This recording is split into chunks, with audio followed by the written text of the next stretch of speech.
Coach Sean Keeler, Denver Post. My man. Glad your man. You mentioned My man. You mentioned depth. Yeah. How challenging is it not just keeping that, holding it, because it has to get hurt, you know that better than anybody. Right. But building chemistry and culture when there's that much turnover every spring or something like that. I think that's with every school. That's not just here. That's with every school. You guys just are compensated to pay attention to us a little more than anybody else, but that's with everyone. The truth of the matter is, I mean, everybody's fighting for depth.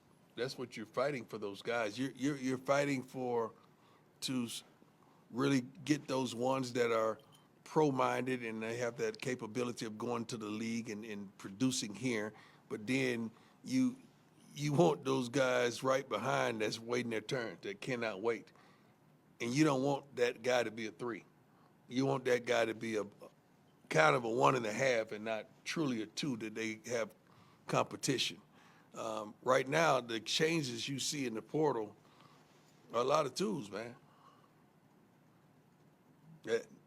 That's not. I'm not saying that about us, but that's what usually transfers in the portal from place to place. And some of those guys are going to go and they're going to be a 1 somewhere else, which is a beautiful thing. And I think that's what they desire. And that's what the goal is, to be a starter, to go to the NFL and live that dream, man. And I'm all for them. I want them to do so.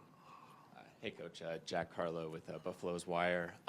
With the spring game coming up in about a week, do you anticipate kind of running it similar to what you did last year in terms of, I think you had like 1 offense, 2 defense? Anything different you're gonna do? Because one's offense playing against the 2 defense. Don't the 2 defense want to be the 1 defense? Okay? And then you have the 1 defense playing against the 2 offense, and that 2 offense wants to be the 1. Then you have times where you may mix it up 1 versus 1. But if you don't go 1 versus 2, how are you going to tell that those 2s are capable of playing against 1s? That's the way we practice every day. That's the way we kind of place things. I like that thought process, and then 3s go against 3s. So I hate to say 1, 2, and 3. Let's just say black, white, or gold. Let's just put it like that to give them their respect. Coach Troy Finnegan, CU Sports Report. Dylan Edwards talked to us about how he's kind of rounding out his skill set, playing a little bit more receiver. What have you seen from his development, and how do you imagine he'll be used this year?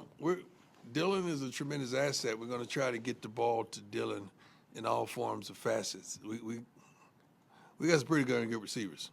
So he has to develop that tremendously to be able to take a receiver off the field to put a running back out there. That's kind of tough. That's asking a bit much, especially with you know who we have coming here as receiver and who we have already in-house.